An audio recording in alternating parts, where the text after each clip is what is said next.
శుభమస్తు. శ్రీరామ జయం. భగవంతుడి కళ్యాణం తులసి కళ్యాణం. ధాత్రి బృందా సమేత శ్రీమన్నారాయణమూర్తయే నమః అంటూ తులసి కళ్యాణం చేస్తాం. కోటి దీపోత్సవ కాంతులలో దీపాలు వెలిగిస్తాం. భక్తి టీవీ ఎన్టీవీ వారు సభక్తికంగా ఏర్పాటు చేసిన కోటి దీపోత్సవ కాంతులలో దీపాలు వెలిగిస్తున్నాం. దశ దిశలుగా ఆస్తిక వాతావరణాన్ని వ్యాపింపజేస్తున్నాం. అందరం కూడా ఆస్తికులంగా మారి దైవశక్తి ఉన్నది అనే విశ్వాసంతో దీపాన్ని వెలిగిస్తున్నాం. చిన్న సంబోధన ఏమిటి అంటే, దీపం వెలిగించారు అంటారు. దీపం అన్నది క్రియారూపంగా, కర్తరూపంగా, కర్మరూపంగా సంబోధన చేసినప్పుడు దీపం వెలిగింది అనే చెబుతాం. దీపం వెలిగాడు అని చెప్పమే. దీపం శక్తికి ప్రతీక, స్త్రీ శక్తికి ప్రతీక. స్త్రీ సంబోధనాత్మకంగా దీపాన్ని మనం ఇలా ఉచ్చరించే సమయంలో వినియోగిస్తూ ఒక దీపం వెలిగింది అంటాం. వెలిగాడు అని అనం. శక్తి ఇక్కడ మాట్లాడే శక్తి సరస్వతీదేవి అనుగ్రహిస్తుంది. యుద్ధం చేసే శక్తి మనకు పార్వతీదేవి అందిస్తుంది.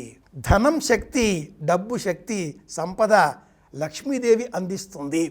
సర్వ ప్రపంచము శక్తిమయమే. శక్తి కారణంగానే మీరందరూ వింటున్నారు. శక్తి కారణంగానే చెప్పే శక్తిని ఆ పరమాత్ముడు నాకు ఇచ్చాడు. పరమాత్ముడు అన్నప్పుడు మనకుండే విశ్వాసం పరమేశ్వరుడు, సదాశివుడు.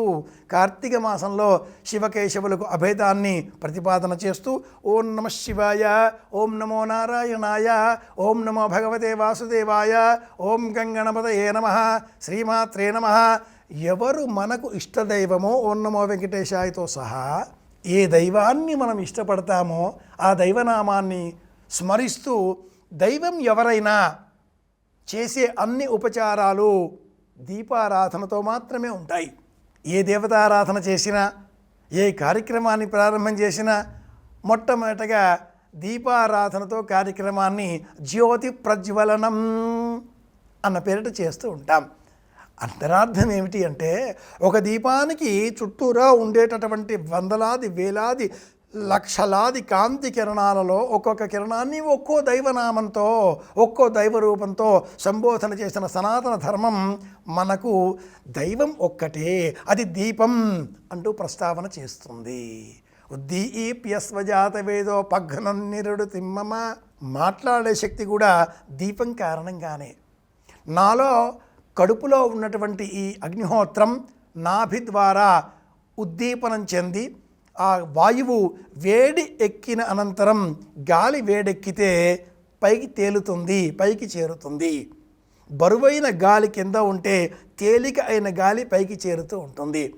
కార్బన్ డయాక్సైడ్ ఇంకా ఇతరములైనటువంటి ఆ వాయువులో ఉండే ఇతర విభాగాలు బరువుగా ఉండేది దిగువగా ఉంటాయి.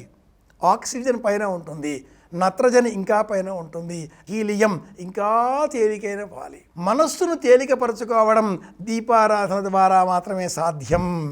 కోటి దీపోత్సవ కాంతులలో కార్తీక మాస ప్రత్యేక సందర్భాన్ని పురస్కరించుకొని మన ఇంటిలో కూడా దీపారాధన చేద్దాం. దీపారాధన 24 గంటలు ఇంట్లో ఉండే విధంగా ఏర్పాటు చేసుకుంటే ఆ ఇంట్లో ఉండేవారికి ఎల్లప్పుడూ సంపదలకు లోటు ఉండదు. అఖండ దీపాన్ని వెలిగించే ప్రయత్నం చేస్తే ఆనందం సిద్ధిస్తుంది. దీపాన్ని చూస్తే కలిగే ఆనందం అనంతం, అపురూపం, అద్భుతం. దీపారాధన చేద్దాం. కోటి దీపోత్సవ కార్యక్రమంలో పాలు పంచుకుందాం. అందరి క్షేమాన్ని కోరదాం. మళ్ళీ రేపు కలుసుకుందాం. శ్రీరామ జయం.